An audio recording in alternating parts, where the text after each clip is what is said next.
Okay, welcome to the fall semester. And today what we're going to do is we're going to quickly go through some information. We're going to talk about what we're going to do in this class, and then we're going to get started in the second part of the class on some actual material today. So let's go ahead and get started with what we're going to cover today. And the first thing is, well, let's back that up for just a second, this is ETEC3402, which is Automata in Formal Languages.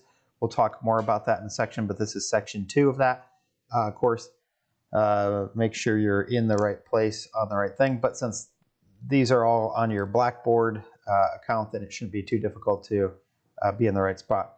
But anyway, what we're going to do is we're going to take a quick look at the syllabus. We're going to talk about my teaching philosophy, and then we're going to dig into some of what automata is, why are we studying it, what are formal languages, why are we studying that, and then we're going to finish up today with the second part of this lecture, which will be under a separate video, which will be basics or getting started with some of the stuff we're going to cover this semester. All right, so let's go ahead and get started. All right, so for the course expectations, probably a good starting point for this is let's actually take a look at the syllabus. So let me pull that up here quickly. All right, so here's the syllabus. So course expectations. Well, first off, it has Monday, Wednesday listed from 2 to 4:15, and it's in 326 Advanced Technology Center. But due to the fact that there's a global pandemic, this course was originally listed as hybrid, where it'd be part in-person, face-to-face, and part kind of remote learning. But because things have not really settled down much with respect to the pandemic in Ohio right now, we're going to start off this course with almost all of it being remote instruction. And that's going to create some additional problems for us. It's much easier to cover this stuff in person on a whiteboard, sitting there discussing it. But we're going to have to make do. And if we kind of ramp up our communication, if we do things, if you watch the videos, watch the lectures, jot down any questions as you go through, pause it, write down any questions you have, and then send me an email. Really, it shouldn't go too badly. The main thing here that we're going to need to be careful of is that you have to stay engaged. It's going to be kind of your responsibility to do that. And if you have questions or need help, let me know. And we'll talk about that more here in a second as well. All right, so first off, my name is Paul Yost. I'm an associate professor in the gaming engineering degree, game programming degree. And my office is in 307 ATC building, the Advanced Technology Center. And that is the third floor of the Advanced Technology Center. If you get off the elevator and you turn left again and go through those double doors, my office is right in that little faculty office area there. And for office hours, since, again, due to the pandemic, what I'd ask you to do is mostly try to send me email or give me a phone call.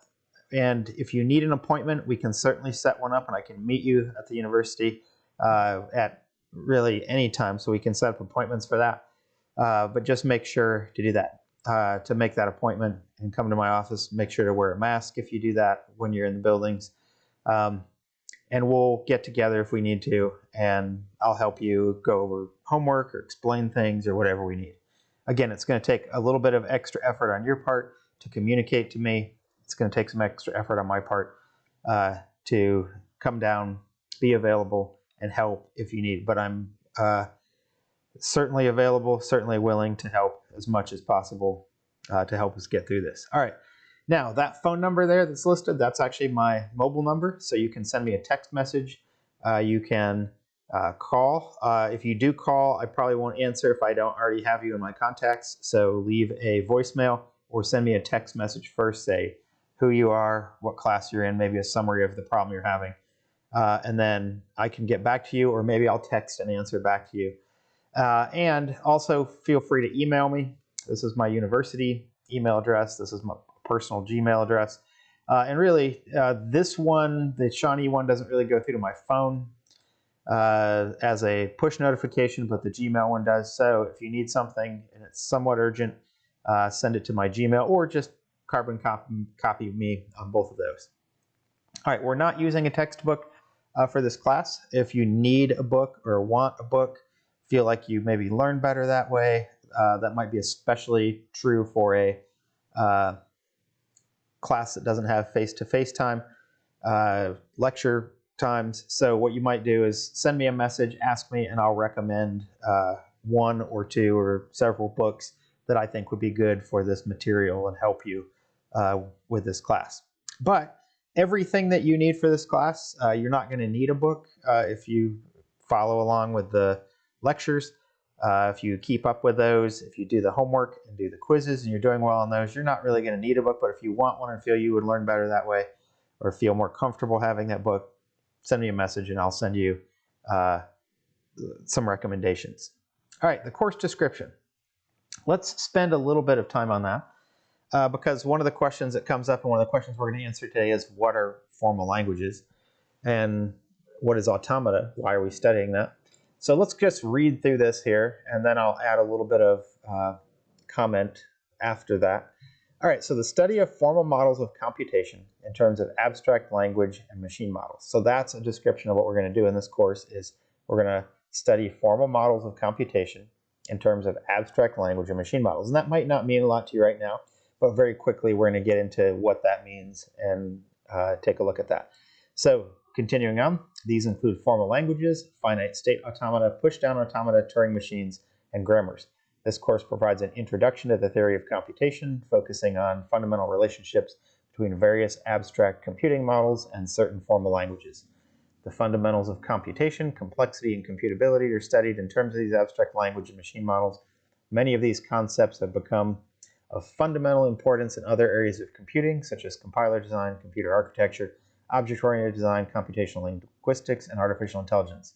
Topics of study include regular expressions, finite automata, regular languages, and context-free grammars and languages, time permitting. Additional topics may include Turing machines and push-down automata. Lab emphasis is on applying the concepts to various aspects of computer hardware and software development and problem solving. Now, a lot of that probably doesn't mean a whole lot right now, but you probably saw a lot of things there that said abstract and formal and kind of models, and those themes came up over and over again there. And so what we're going to spend a little time on after we finish going over the syllabus is kind of digging into like why are we studying all these abstract things that here. And one of the things that I'm going to try to balance in this class is traditionally in a computer science degree, an automata class has very little application in it. In other words, you prove things, you do these exercises on paper. It's all at the abstract kind of theoretical level. I'm going to try to balance that with some applications as well. So why are you doing this? Ultimately, the reason is because it will allow you to do things in a different way, or it'll be a tool that you can use. The techniques and the theoretical stuff we learn in this class will be a tool for you to use later. So I'm going to spend some time focusing on that as well. All right, attendance. Well, we're remote learning. I'm not going to check to see if you're logging in. I'm not really going to check to see if you've watched the videos, but we are going to have a lot of quizzes and we are going to have assignments. The quizzes and assignments are going to have due dates. So it's going to be up to you to be responsible and an active learner and make sure that anything that you are supposed to learn that you're learning, anything that you're supposed to be doing that you're doing. So you don't get points in this class for showing up or watching the videos. You get points for understanding and learning the stuff that's presented. All right, the grading system, that's what we're going to go with. So 40% homework, programs, projects, and quizzes. So the stuff that you do, the quizzes, we're going to have a lot of those this semester. We're going to have some homework assignments as well. So you get points for doing those. And that's the largest percentage of your grade. Those will be handed out or distributed on Blackboard. You will submit your work on Blackboard. It'll be graded. You'll see the graded stuff show up on there. Now, 25% is the midterm, 35% is the final exam. Now, That midterm and final exam, those will be the only tests you have this semester. We'll only have those 2, but there will be quite a few quizzes, like I said. And one final rule that I have for my classes is you have to pass the final exam to get a passing grade for the class. So in other words, if you got a perfect score on your homework and a perfect score on the midterm, and got a 0 on the final, technically you'd have a 65% in the class, but you would still fail because you have to get at least a passing grade on the final to pass the class. Now, that's kind of my way of having that act as a gatekeeper to make sure that when you get through the course, when you get to the end, that my stamp of approval of you have learned this to a sufficient level to move on from this class. That's my way of making sure is in the final. I've been teaching a long time. I've been teaching this class for a lot of years. And the final, if you've learned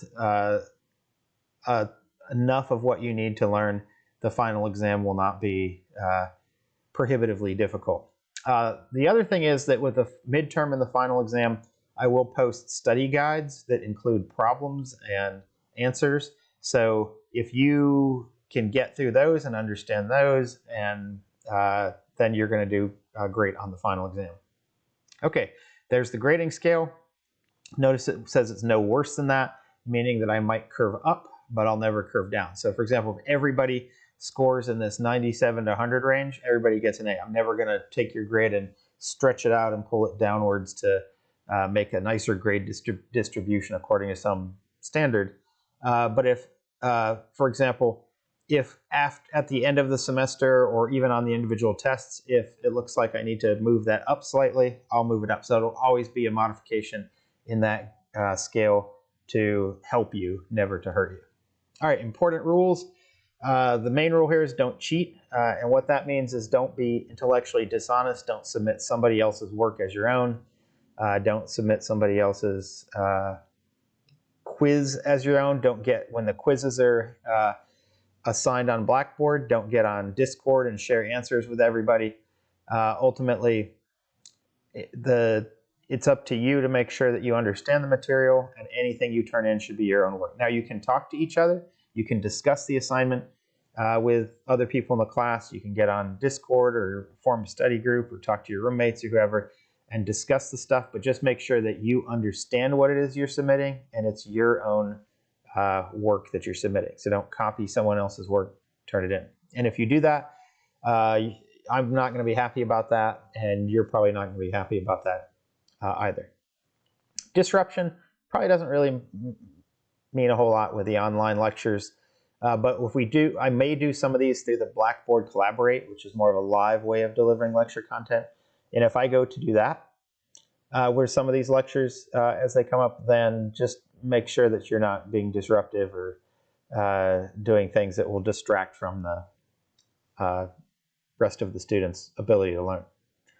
All right, there will be some programming assignments in here, but for the most part, they will be there'll also be written assignments. But the main thing here is just turn in all of your assignments on Blackboard on the course site.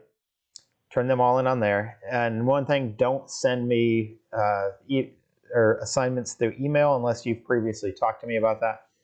The main reason for that is I like to keep all the stuff on Blackboard. The grading system is on there, and it's just easier to grade the things on there than if you send me an email and you have the wrong email address or something like that. So turn it in on Blackboard unless you have some kind of issue with that for some reason. And then call me, send me a text message, say you're having a problem, and I'll say, go ahead and email it to me. And then I'll probably say, okay, I got it after I get it. So just make sure to use Blackboard for that. Exams and quizzes. Like I said, there'll probably be quite a few quizzes in here, and those can be given anytime. Those will tend to be posted the same day as the class itself, right around the time of the class. You'll have a time limit on those, so you'll take the quiz, you'll turn it in on Blackboard, or you'll take the quiz on Blackboard, submit it on there. The exams, though, the final exam will be when it says on the, it'll be on the official final exam schedule. It won't change from that. The midterm exam, that could change around a little bit, so I don't have a specific date for that. But it will be announced at least 1 week prior to being given. So I'll put up an announcement saying, here's when the midterm is, And I'll also put up those practice materials / study guide things on there. Okay, last kind of bit of housekeeping information here is if you have some sort of a documented disability, or you feel like you need some kind of a accommodation because of that disability, then we'll work with you to make sure that we kind of accommodate that. But the main thing to do is make sure you coordinate that through the Office of Accessibility Services, which is in Hatcher Hall. There's their phone number. I put that there for you if you need to call them. And I strongly encourage you to kind of initiate that conversation with them early in the process. So if you feel like you need some accommodation, like a quiet test environment or a larger font on anything or something like that. Really, most of this is electronic, so it shouldn't be too big a deal, and you'll be working remotely, so it shouldn't be too big a deal. But in other words, make sure that if you have some need, that you work through the official channels to do that, and then make sure to let me know. So in other words, the day of the midterm, don't tell me I can't take it because of this, and I have not talked to you or anybody else. So just make sure to let me know, make sure to work ahead of time to make sure that we get all of that stuff covered in a timely manner. Okay, so that's it for the syllabus for right now. So let's switch back to the presentation. Okay, so we looked at the syllabus. And one thing before we move on to the presentation, my teaching philosophy is that the verb phrase to teach really doesn't make a whole lot of sense. And the reason that's especially true for these online kind of remote instruction lectures. And the reason that I say that, but that's true even if with in-person or face-to-face lectures for me. And the reason I say that, it puts the emphasis on the wrong side of the equation. In other words, I can't forcefully teach you things. For example, I can do stuff with other things like this pen. I can like tap it, I can drop it, I can throw it. Those verb phrases make sense because it's me doing that to that thing. But you, as a student, you have to learn. So the emphasis really needs to be on you learning. And what my job isn't to force things down your throat, but my job as a professor and as your teacher for this class is going to be to make it as easy as possible for you to learn that stuff if you are willing and able to do so. So I like to think of myself more as like a guru or a guide that's leading you up the mountain.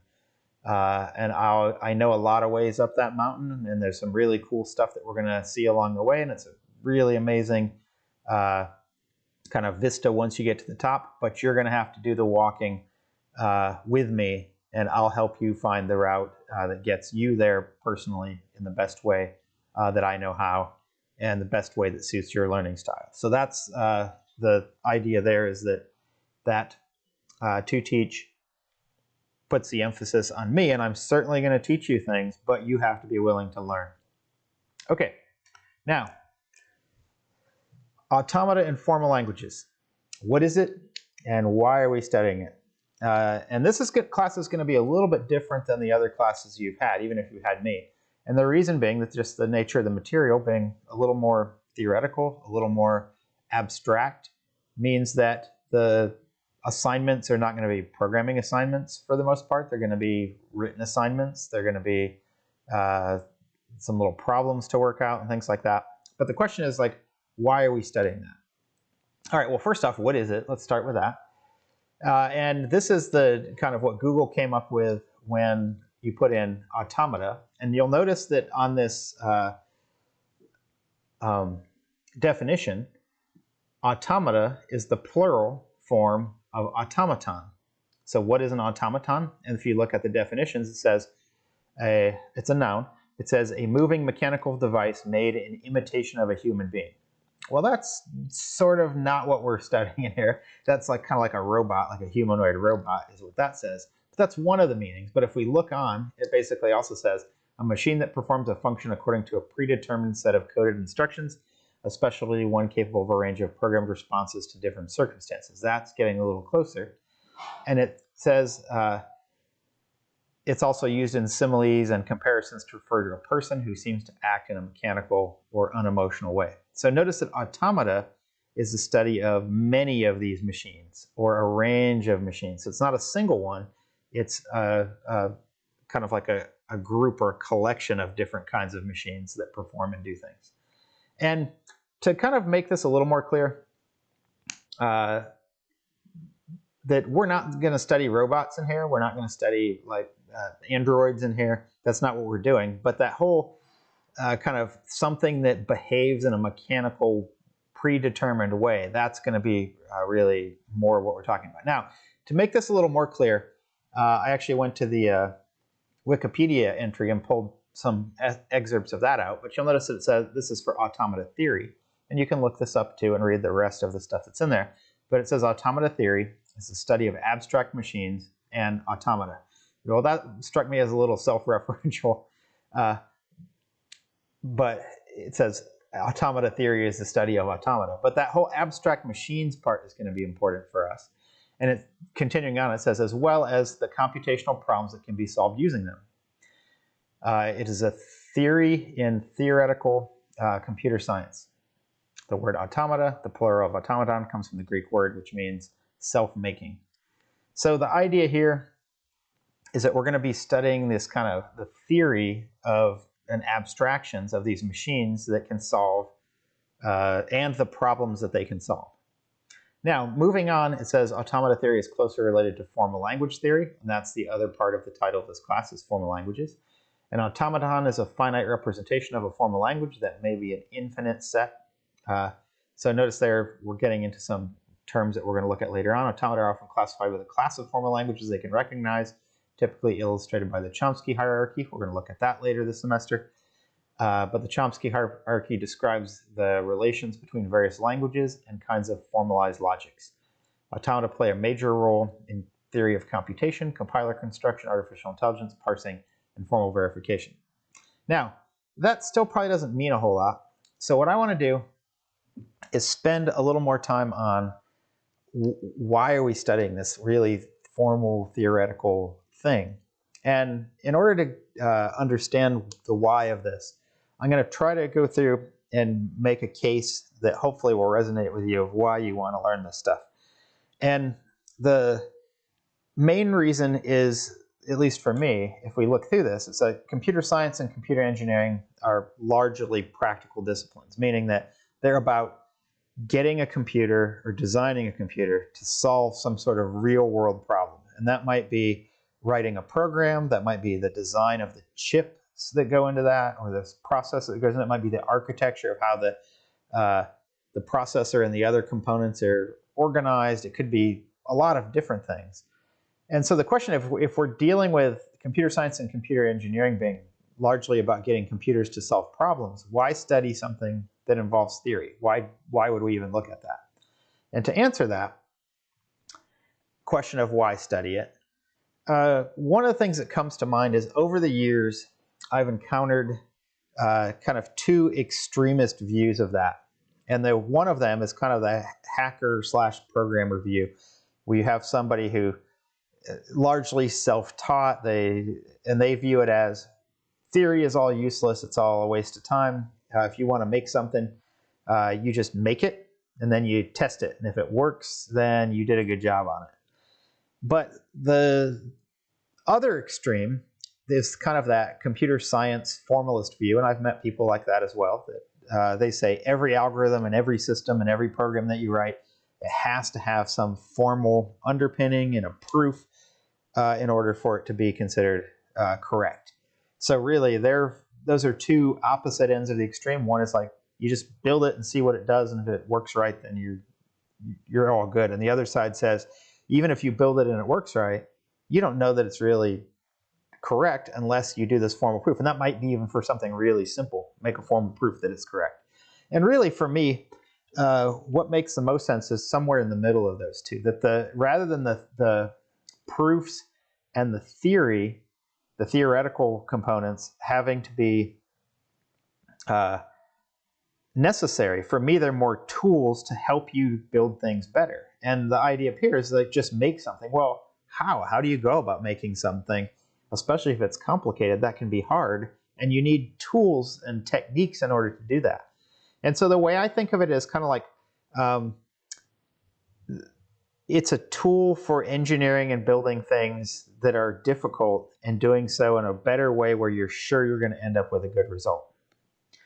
All right, now, so continuing on with why study it, the practical side of computer science or computer engineering or electrical engineering or whatever kind of has multiple disciplines. We got hardware-related disciplines, in other words, designing the chips, designing a embedded system, designing a circuit, designing the system, an overall system itself, which could include a lot of different things.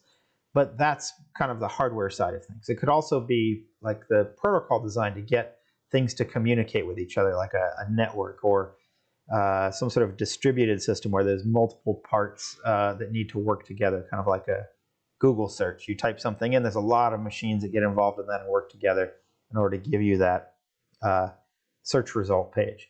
Also things related to reliability and security and fail-safe systems, all of those have to do with kind of this flow of information or logic in order to produce some sort of result. And the last one is an actual application, meaning the algorithms, the methods that are needed, the programming that goes into making that work.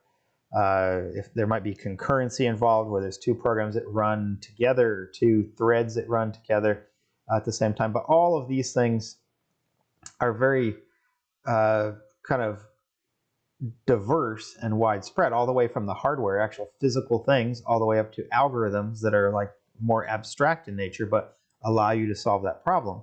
So because they're all those different disciplines, one of the advantages of studying theory is that each of those subdisciplines of computer science or computer engineering have things that they share in common.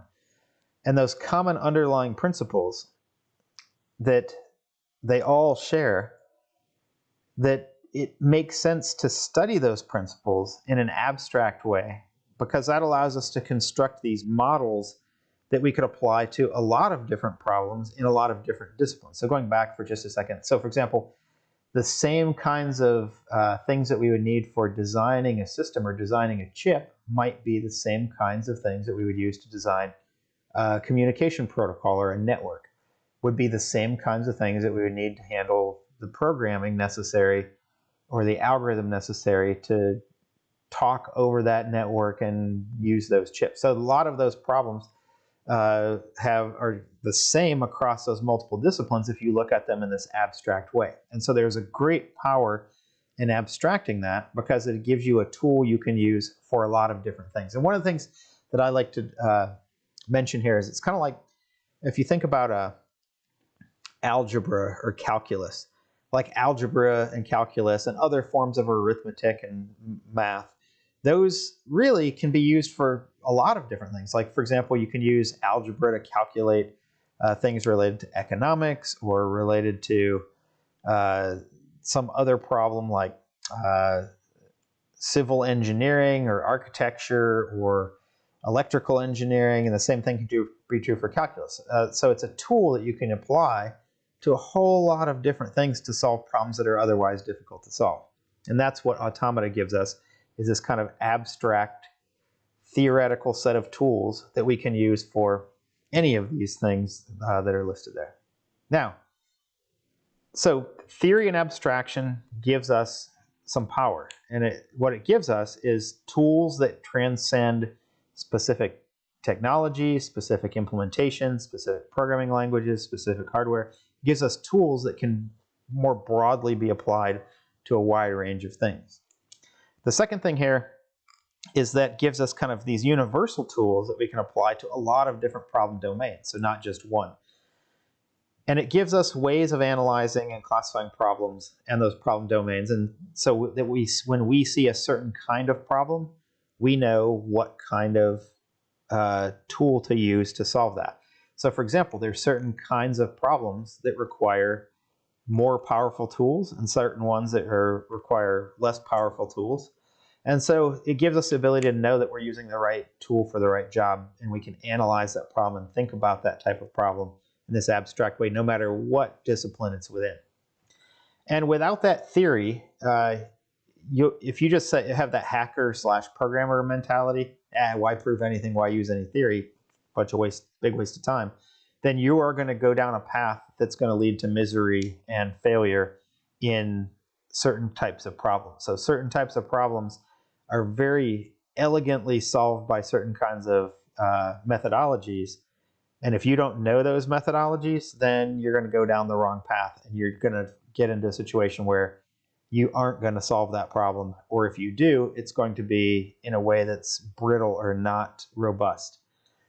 Now, I just want to spend a few minutes looking at the immediate applications.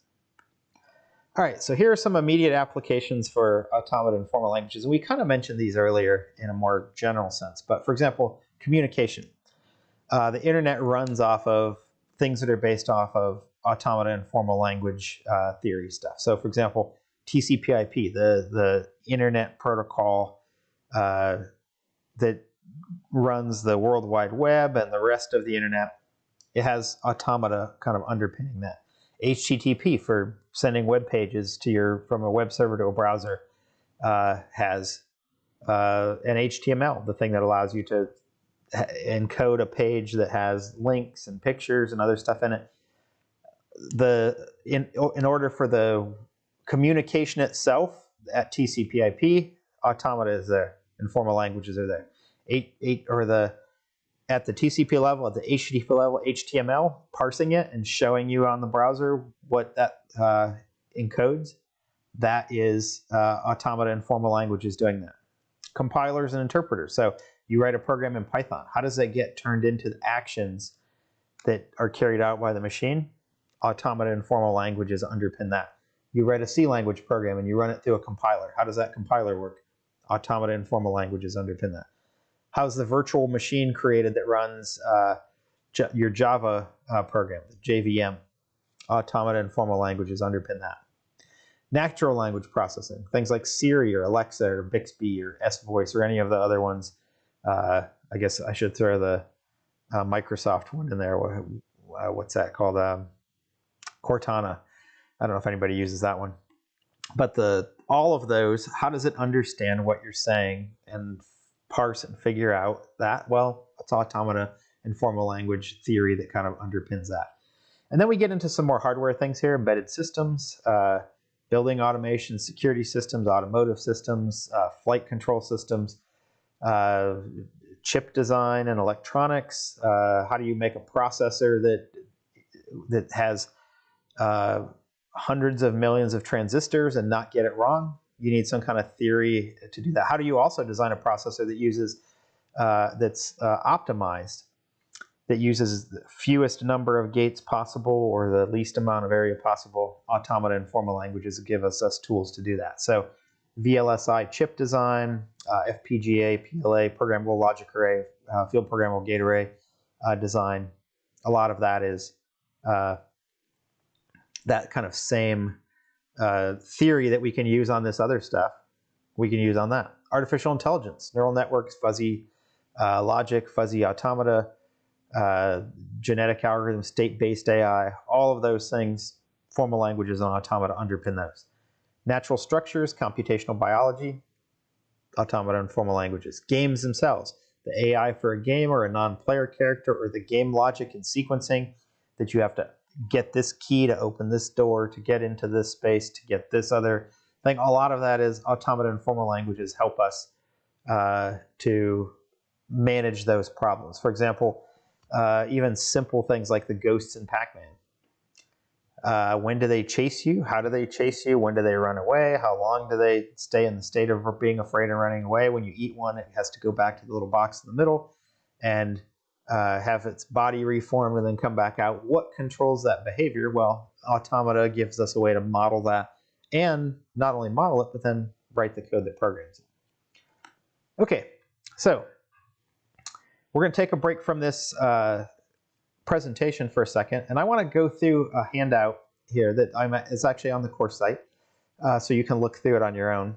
I started putting all of that stuff into this presentation, but the format of it in the presentation was a little bit more difficult than I wanted it to be, so I just left it in the handout and separated it out. But what I have in there is some of those applications to kind of show you the kinds of problems that we're talking about here. So let me temporarily move over to that.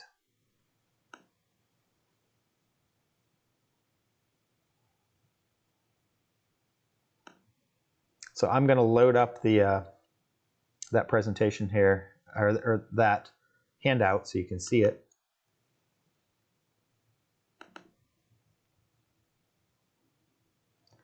And okay, so let me zoom in on this a little bit and make it so you can see it a little better. Okay, so what I've put together here, it has some examples of what we're talking about in those various things. So for example, in a compiler, this is a C language function up here. And one of the things that a program has to somehow read this and figure out what this means. So the source code for the program is just separate characters with maybe some white space in there. But how does the compiler figure out that int there is different than len over here? And how does it know how to turn this into code that then the processor will actually execute? Well, that's surprisingly a very complicated program, or maybe that's not surprising to you. But if you tried to hack together a compiler to do that, and notice it has to handle these nested structures with a while loop inside of the function, and there could be an if statement inside of the while loop, and it has to know the difference between the plus plus and just a single plus. And this asterisk here has to mean something a little bit different than it does when it's in multiply. How does it sort all that stuff out, and how do you write that? If you tried to hack that together, it'd be a very difficult problem. But using the automata theory and formal language theory stuff, we have tools that we can use to help us do that. So scrolling up here, it takes this as the input. It uses automata theoretical tools from automata and formal languages to help parse this and then turn it into the target output, where it now is the actual machine code that gets executed on that processor. So without those theoretical tools, even a simple compiler would be difficult to write. In fact, it's notoriously difficult to write those compilers. The first high-level language compiler, Fortran, took a whole lot of effort to get right. And in fact, even the way you design the programming language can be done in such a way that makes it much easier or much more difficult, or in some cases impossible to write a effective parser for.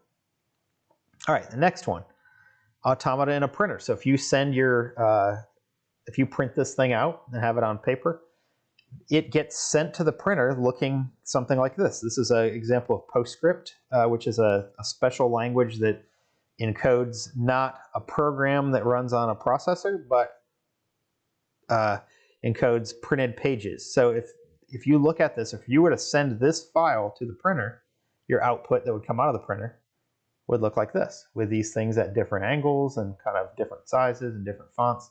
And notice that it has a language. But in order to do that, there's kind of two levels of automata-based or formal language-based things that need to happen. One is when you say print from whatever program you're in, it has to like figure out how to build this program to send to the printer. And then when the printer gets it, the printer has to have an interpreter in there that reads this and turns it into this stuff on the actual piece of paper.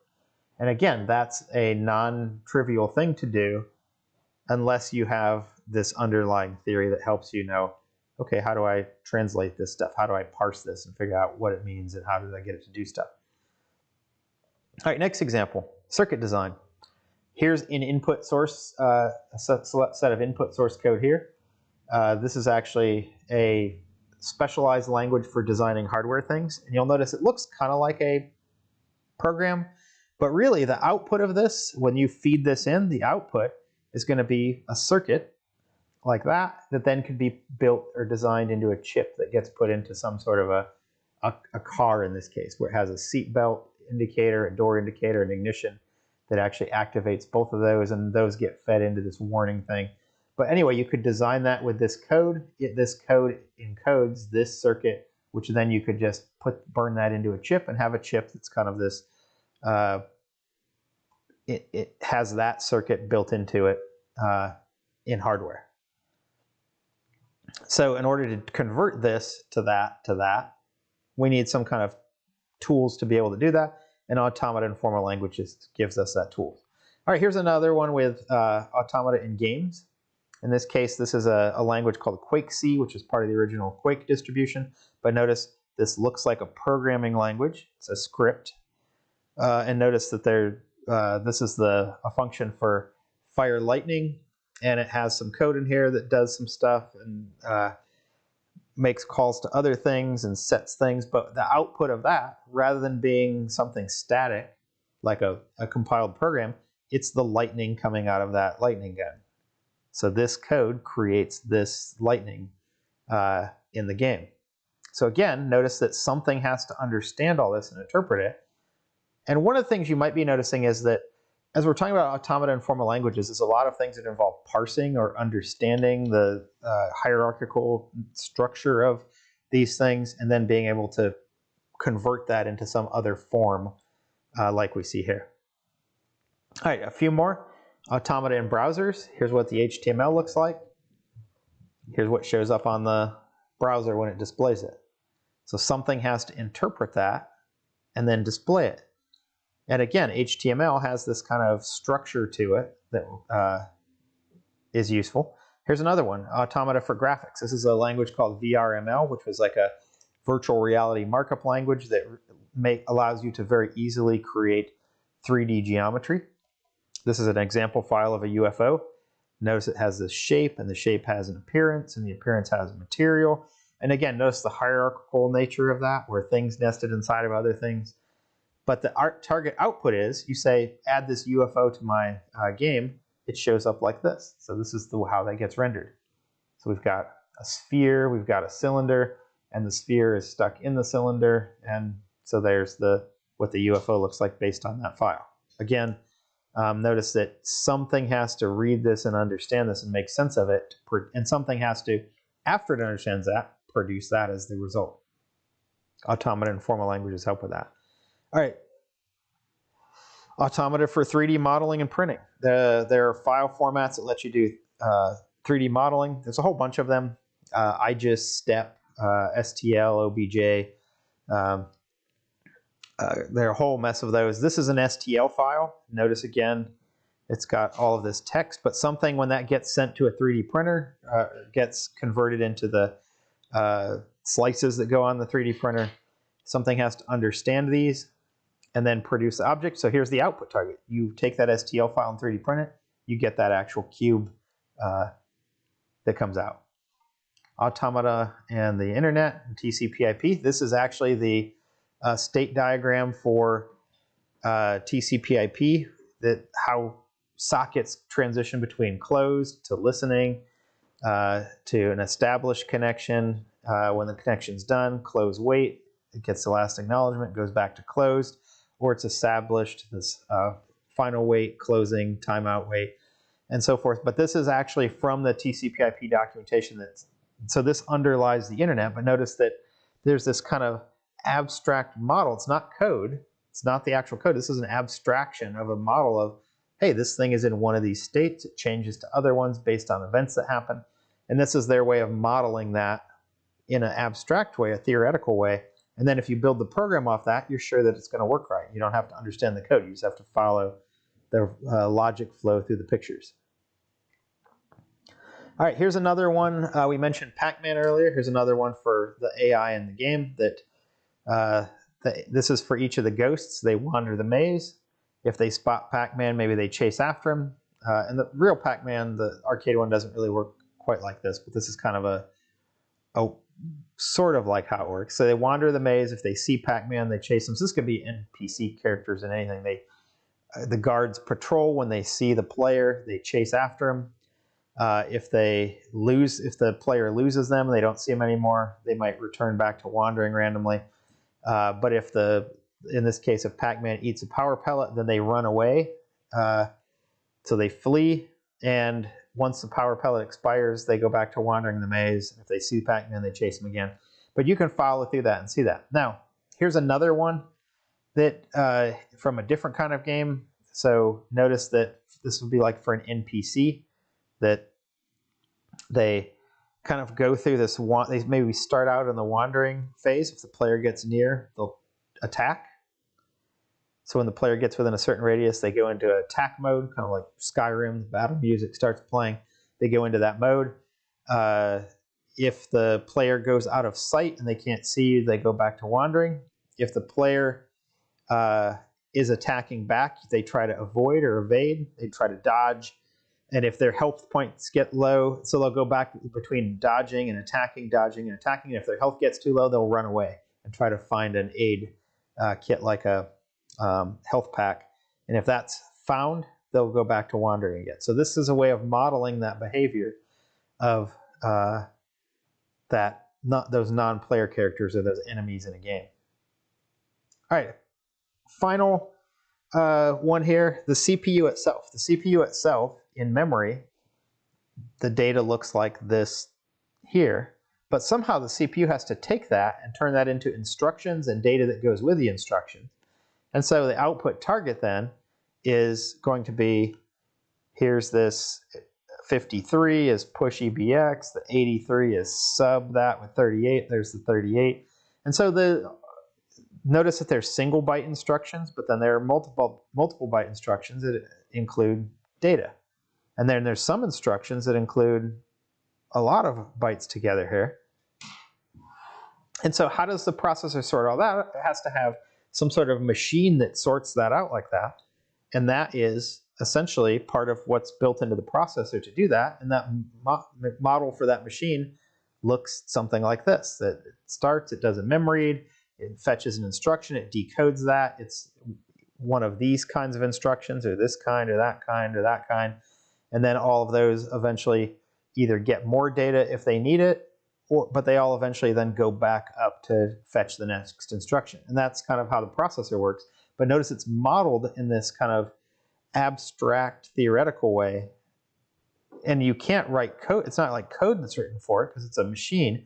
And it actually turns out that the machine itself is designed to activate this part of the circuit. When that's done, activate that part. When that's done, check to see using some sort of logic gates which one of those types of instructions it is, which activates this part or that part or that part, which then activate their next part or go back to activating the instruction fetch at the beginning. So again, automata and formal languages, part of that entire thing. All right, so let's go ahead and take a break here. Notice that we covered a range of different things on this that went all the way from hardware level things to program things to embedded systems like the processor or that's in the printer that has to turn that into printed pages. So there's a whole range of applications here in a lot of different areas, from networking to programming to compilers to web browsers, a lot of stuff in here. And that's the beauty of this automata and formal languages stuff. Let's quickly just switch back to the presentation to kind of finish this up, and then I'm going to stop there, and then we're going to start digging into some of the actual material here in a second. So let me go back to the presentation. Oops. Okay. Now, so to summarize, why study it? Well, if you plan on being a developer or an engineer, then learning this stuff will change how you approach problems in a whole lot of different areas. And that it did that for me. There are certain problems that are really elegantly solved or reliably solved using these theoretical methods. And there's those are problems that would be difficult or next to impossible to just hack something together to solve. And so knowing this stuff can be the difference between success of a project or failure of that project. And so I really want you to kind of pay attention in this. Maybe you think the theoretical stuff, you're not convinced, even though I showed you all those examples of things. But I really want you to kind of keep an open mind and learn this stuff, because I promise you that it's really powerful and really useful. In most of the commercial products and projects that I've worked on, which is there's a significant number of those, I've used some part of automata or formal language theory, or even some subset of that in those designs ever since I learned about this stuff. And that could go all the way from like logging the data in a way that makes sense, to designing the systems themselves, to implementing the algorithms that run on those.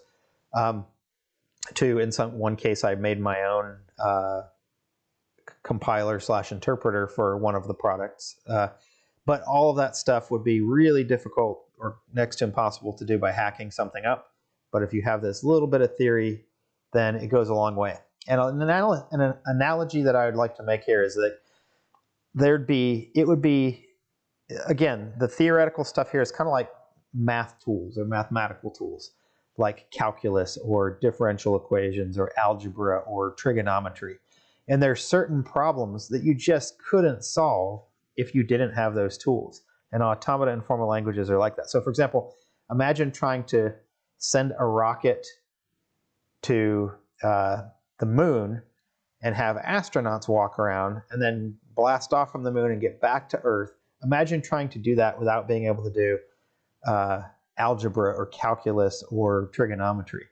And it would be impossible. There'd be no way to do it without those theoretical tools, those mathematical tools to be able to calculate and predict. Imagine trying to design something like a